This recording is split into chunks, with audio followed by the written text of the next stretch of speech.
of my ex-boss, he's a very kind of like no-nonsense kind of man. So you are very nonsense. Because sometimes I think I will find myself quite irritating. Oh, funny you said that. Is that self-awareness?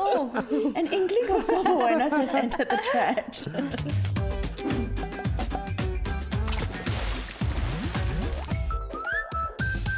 Hi everyone and welcome back to another episode of the Hot Pod where we hop into different transitions in life. I'm Q. I'm Nick. I'm Joey, and have you ever wondered if you truly belong in your industry?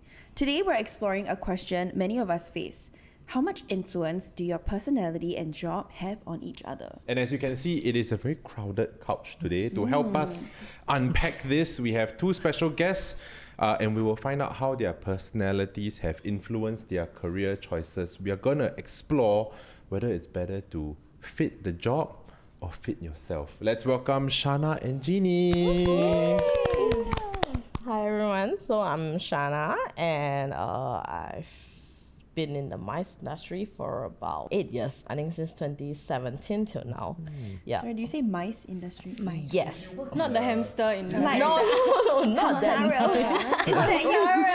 If you work in the mice industry for 1 year only, your first year, is it the mouse industry? Wow. Oh my god. Hey. Of course, one, right?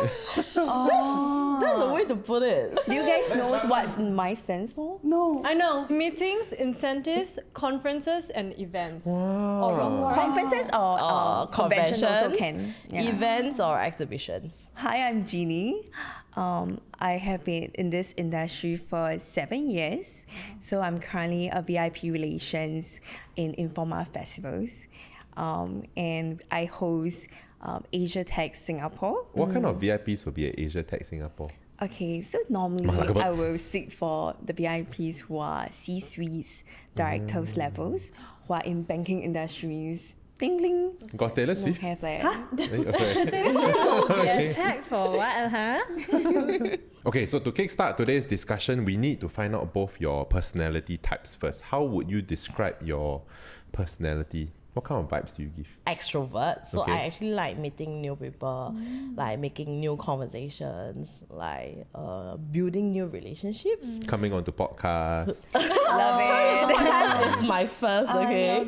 What's your MBTI? Let's guess. Oh yeah, so can we guess? E?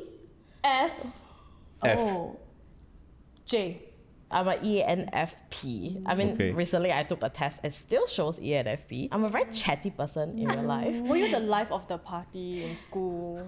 No, that's the thing. I'm more of a social butterfly. So like I have different groups of friends around, like different social networks kind.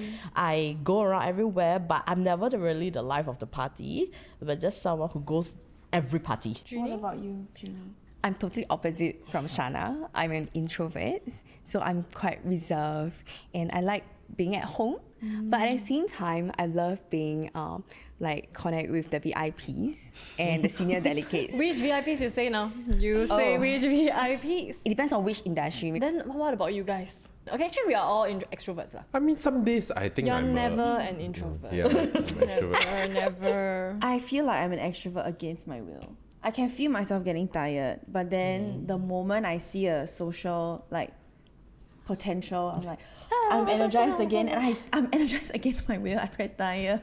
Do you guys always go out? No way, I think I go out the least here on this couch. I give up already. No, don't laugh. I go out every quite a week go lot. out once only. That's quite a lot eh. That come and do podcast, consider go out. Like no, like gai gai. You got Oh, go like- gai gai not?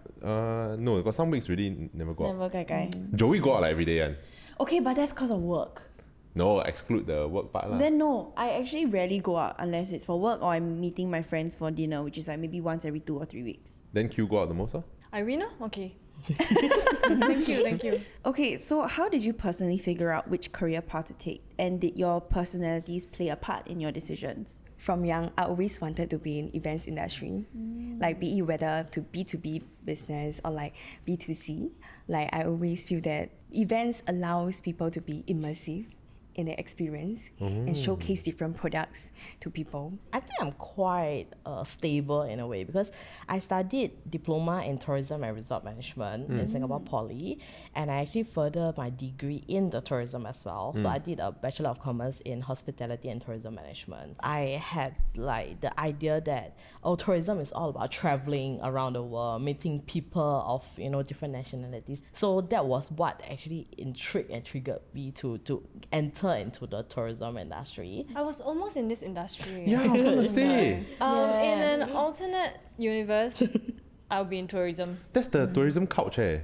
Oh my god, hell yeah. Tourism couch. Yes. Some background, I studied hotel management in SP. So we are in the same school. Are Just you- that yeah, you're- different, Different she's batch, ah? 1 year older. For me, I think from a very young age, I was quite inclined to the media industry already. I still remember like in primary school, right?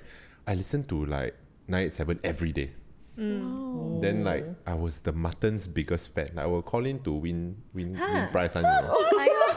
What a big fan. And then I was like, I'm going to be a radio DJ. So I went to mass comm to try and get into radio. In the end, like now I am not in radio, but had some experience in radio. So This is another version. correct. Like radio has evolved into Yeah. podcasts. Yeah. So I think I was quite blessed from a young age to be quite clear about the industry that I wanted to go into. Like I felt like it fit my personality. For me, I think I always knew I would be using my... A star.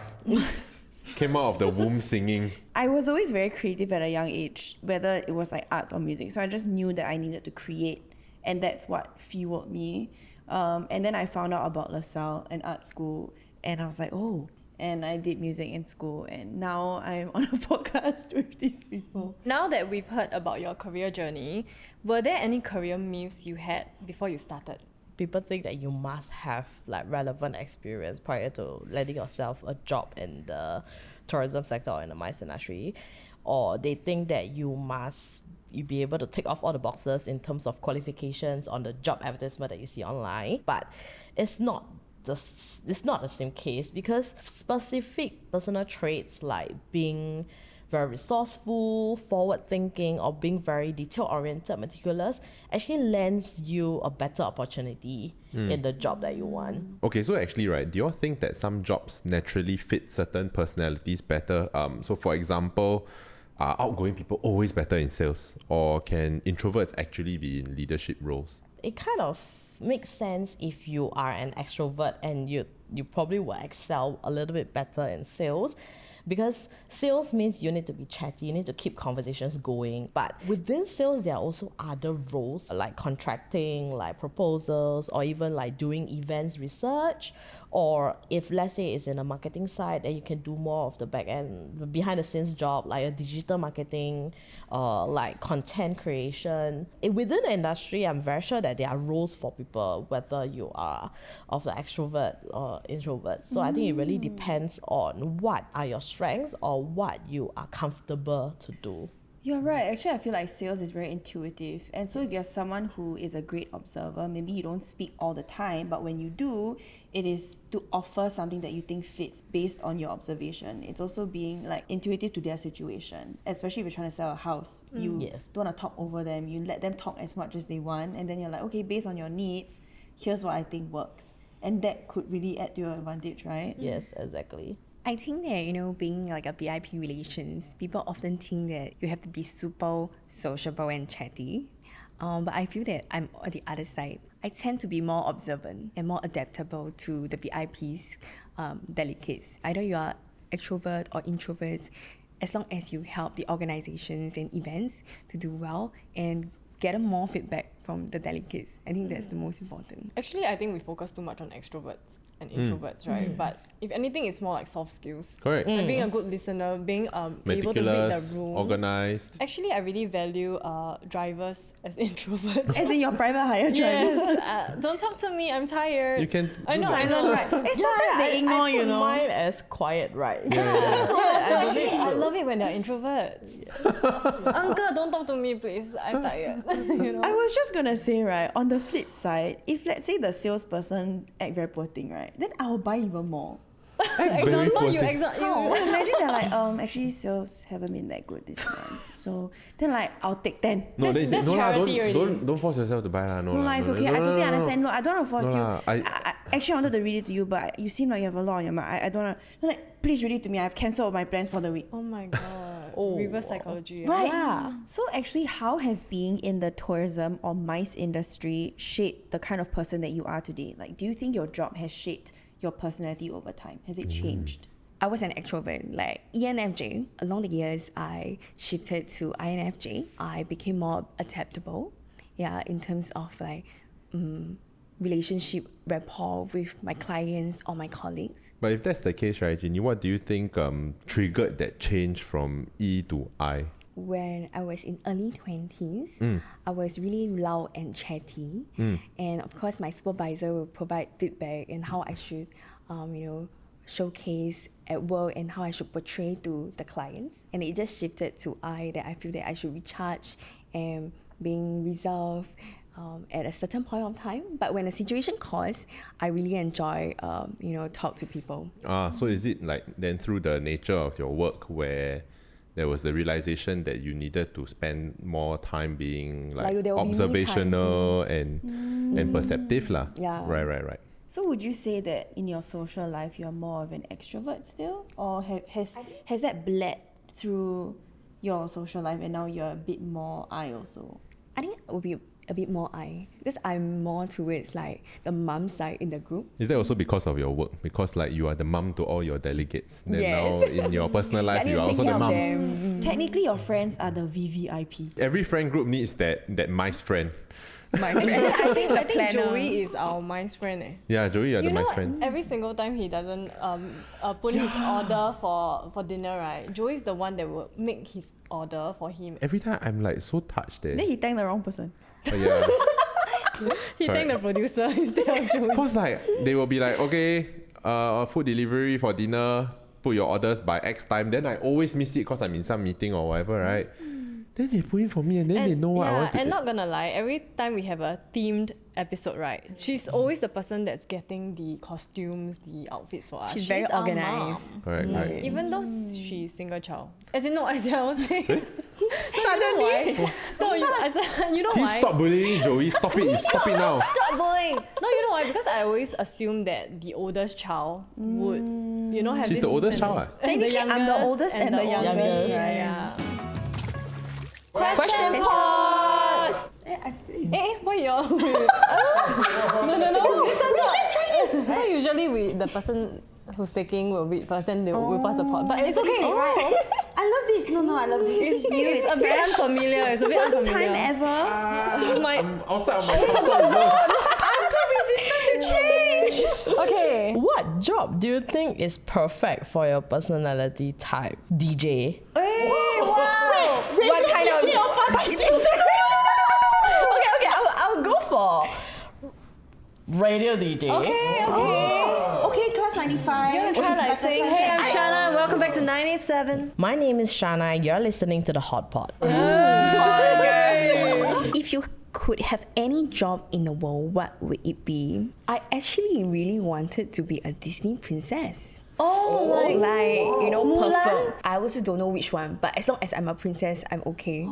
Wow, damn long eh. Would you rather have a career that matches your personality perfectly but pays average, or one that challenges your personality but pays double? Double or nothing, babes. Go big or go home. Yeah. Go big or go home. I think happiness is more important. Okay, if you could be more introverted or extroverted, which would you choose and why? I think don't mind being a bit more introverted. In a group project, are you the leader, the peacekeeper, the ideas person, or the one who just makes sure everyone eats? The last one. Last one. Hey! Okay, lor, I'm the mummy lor. Has your personality changed because of your work, if at all? Okay, my personality has always been like the very extrovert kind, but I think being in this industry actually shaped the way I see the world. In my job, I actually travel quite a bit, so that gives me a very different, like a global perspective of how different people do things in different countries, like based on their culture, the way they do things, the way they handle things are very different. So being in the events or being in the MICE industry, you actually need to think very fast on your feet. So like you may not be the cause of the problem, but you must always find a solution for that. So last time you were panicked, is it? But then now you like zai. Yeah, I mean, when you first enter into the industry, you sure will panic, but they will guide you through on how you could have handled the situation better, or how you could have thought of a better solution for a client, and you actually learn through the years of experience over time. So do you think now in your personal life, like you also nothing phases you? Like you miss a flight. How? Yeah, I think so in a way. Like I think you're more chill about things. Like even if there's any last minute changes, you won't panic, and then you'll just take a step back and analyze the situation, and immediately you can think of a plan B, C, D, E, F. Is it anxiety inducing actually? You guys know in production we always say what will go wrong. Does that happen in your industry as well? Like every Yeah, the show event- must go on. Like we have a specific tech twist in Asia Tech Singapore, and there's one incident whereby the VIPs wanted to make a pit stop at another pavilion. We are out of time, but at the same time, the team couldn't be panicked, so we have to be on the ball rolling and discuss and changes things discreetly. At the end of the tour, the VIPs actually very pleased with the tours and provide positive feedbacks to us. So that's what motivates me and keeps me going in this industry. Do you find that now being resourceful or dealing with things in a spontaneous manner comes like very second nature already? I'm never the kind with anxiety issues or the kind that really panics. I like to stay calm, composed, and process everything in my head before you think of your next step. Doctor Strange. She will calculate all scenarios and then she'll choose which one's the best scenario. I see.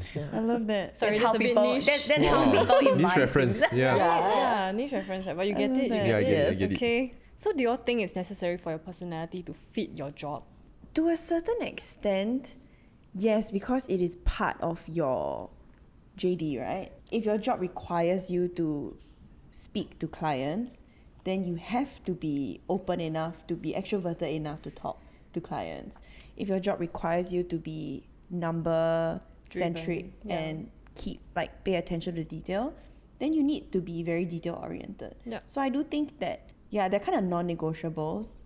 But when we say personality, then that kind of, because soft skills and personality, there's like a small area Overlap. where they overlap, but there are also areas where they don't overlap. So actually there are 3 different areas to look at. One is your personality, whether there's a fit.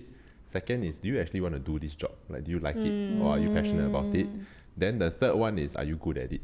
Ikigai. Yeah. Shout out to our Ikigai episode. Correct. Ikigai. Because actually, like, if I got the personality to be a salesman, but then I don't want to do it, and then I'm not good at it, like, even though I have the personality for it, also no point, ma. Your personality actually changes throughout the different stages of your life. Like your personality will have changed when you were schooling, when you were fresh grad, and then now when you're into adulthood. So there is never really a perfect fit or a perfect moment where your personality is a perfect fit for that job. Maybe it's just in that moment you felt that it was the right fit. I think if let's say you don't like it, then the other opportunity for you to get out and move on and try something else, like try different things. So actually, it's a bit of a self-fulfilling prophecy also, right? Where actually by virtue of you having spent enough time in that industry, you will say, yeah, my personality is a fit. Yes. But So I if think you don't give it that time, or if you feel that I cannot tolerate this change or adapt to this, then you might say that, oh, it's a personality mismatch, when actually it might not necessarily be. yes, exactly. I think for me, it's not just personality fit, it's also your interest and strength. I work on different jobs, different roles. I do digital marketing, I do sales before. So there's a lot of trial and error. But when it comes to VIP relations, I realized that this is what I really like. The experience is a reminder why I love these industries and how I actually get composed and stay calm in that situations. Because not all the time you're able to encounter difficult situations and how you should maneuver and find a solution to have it. I think Nick actually suits this industry. You know why? Because he keeps saying that if I ever get married, right, he wants to plan my wedding. Yeah. And he wants to plan, what's the other thing that you want to plan? Oh, my house. Yeah, your renovation. His heart is dum dum dum dum. dum. But What? you're passionate about planning for others, not No, not I for just like- yourself. like- He done already. He's passionate okay. about Already, control. house done already. He wants to do for other people. He just wants to hold the world in his It's just, hand. yeah. The it's just control. Is it? Yes, I think so. No, so to the point where like Q's renovation, because she got no house here, right? I plan your house purchase for you. Wow. At one point, he was sending me links. Because we discussed very briefly, like, oh, maybe I should buy a condo in the future.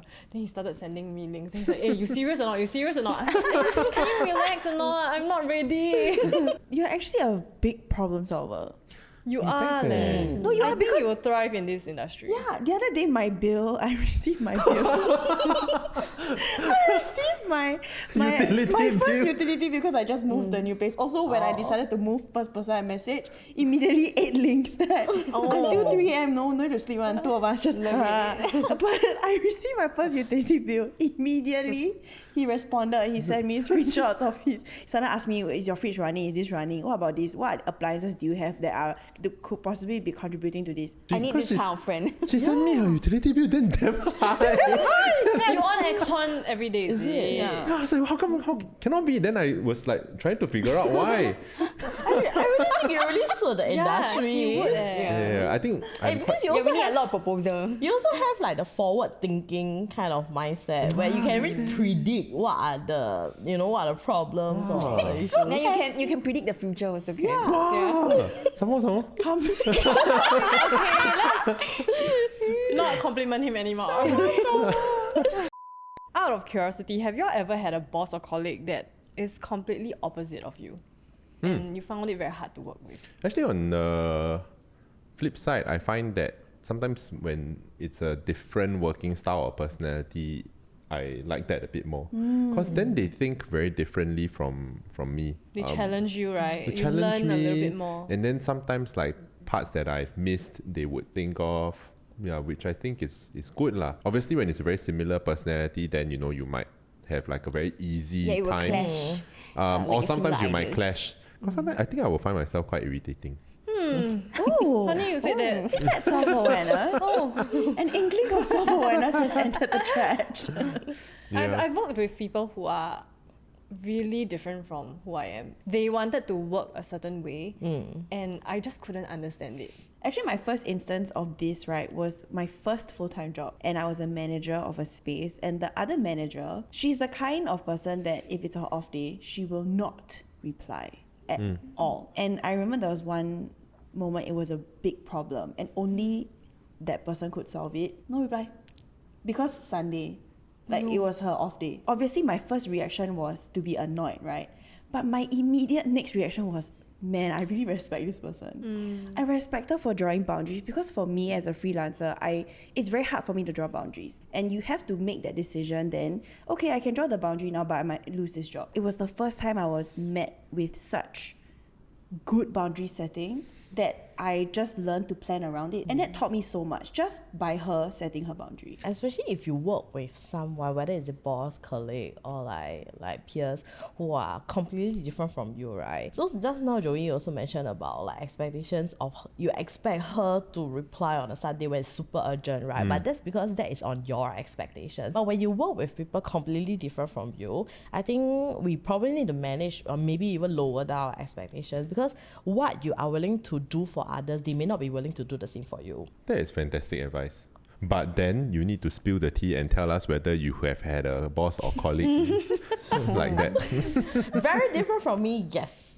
Like one of my ex-boss, he's a very kind of like no nonsense kind of man. So you are very But- nonsense. No, I'm very professional. Prim and proper, prim and No, proper. but he has very strategic thinking. Okay. You have to be very well prepared. You have to be very forward thinking, to preempt or to kind of think of the questions he would have asked you, and you need to have like answers for him immediately on the spot kind, which actually on the good side, that actually trains you to be very adaptive. They're basically our trigger. Most of the time, these people are the ones who take you out of your comfort zone. Yeah. Through exposure therapy, you expand your comfort zone. And you grow. Yes, agree. So what tips would you guys have for someone who maybe, for example, the way they view themselves is not actually parallel to their strengths. skills? Yeah. Like some people think that they can sing, for example, but they might be tone deaf and not know it. Or some people think that they are very personable, but they might have more of a jarring personality. How would you recommend they figure that out? Because it's very hard. If you're hearing it from someone, it might feel like someone just telling you your dreams are not achievable or you're not good enough. You should always keep an open mind. So keeping an open mind means that you probably should listen around to the people around you, like what kind of comments or what kind of feedback do they have about you and the type of job you may suit, and also for you to have an open mind to trying different roles, different variety of jobs. And I still think that if you want to give it a try, you should just go ahead and try it and do it, because the best way to experience how a job is like is by really physically trying it. My first job was actually not in the MICE industry. I was actually an insurance agent. So I actually tried that out for 1 year. Even though like I'm an extrovert and people would think that you would perfectly suit a sales job, I actually didn't really enjoy the job. From back then till now, I actually tried different roles. I wasn't doing the same thing all over throughout the years.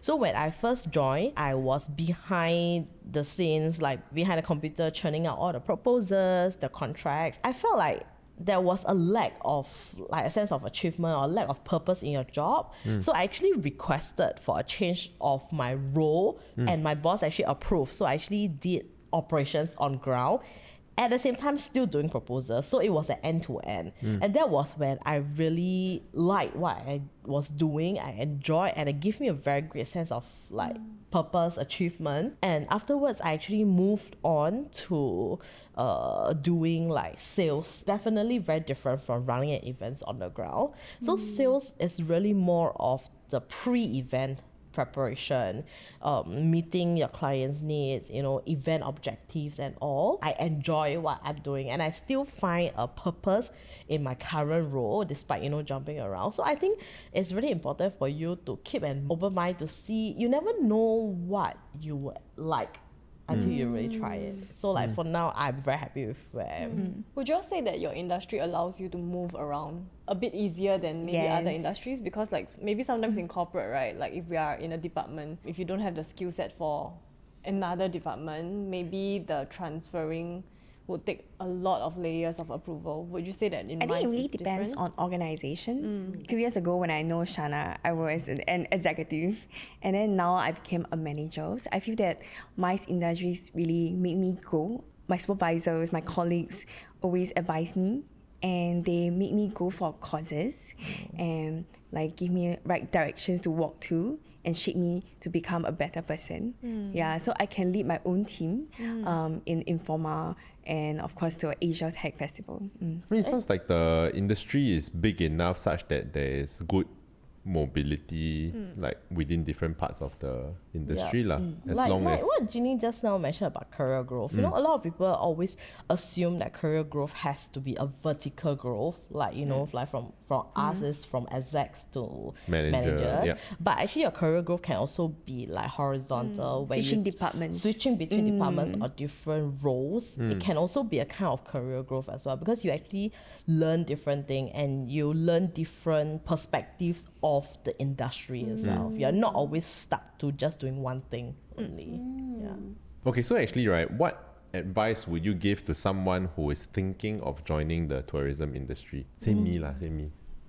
You're already ready. What advice will you give me? You don't get advice. You have to take the first Hey, step. don't tell him that. You Don't send tell your him that. resume in, right? A lot of companies hire you. Actually, a lot of the times, people don't stop you, but you're the one stopping yourself from taking that first step. So if you are really keen in joining the tourism industry, I would say, just disregard whatever people have told you about the industry and try it yourself, like experience it yourself. So I think that if they really want to try out MICE industry and tourism, they can always volunteer for an event. Yeah, if they are interested in tech events or like retail events, they can always go for it and try it out. And you might not know you will convert to full-time positions. Network, right? Yes, network, always network. Maybe you pass them your name card, Yes. then you hire them. Thanks for watching this episode of The Hot Pot. You can listen to us on Spotify, Apple Podcasts, and Me Listen. And subscribe to our channel if you haven't already. And a big thank you to Jeannie and Shana for joining us and sharing your stories. Thanks for having us. Thanks for having us. Hey, you never harmonized with me. Thanks for... No, actually, it's handshake. Like, thanks for having us. Firm handshake. Can I Very feel it important. too? Firm handshake. Across the board. Thank you. Alright, thank you so much. Thank you so much. Hey, you're my And if you're thinking about a career in tourism but you don't know where to start, you can find out more at the link in the description box below. And we'll see you guys on the next episode. Bye. You're flying later, is it? Yeah. Where? I'm going to Japan. Oh, nice. Just came back. Oh my god, tourist now. Industry. Ohayou gozaimasu. Well, you've really been traveling a lot, eh? Yeah, what a jet setter.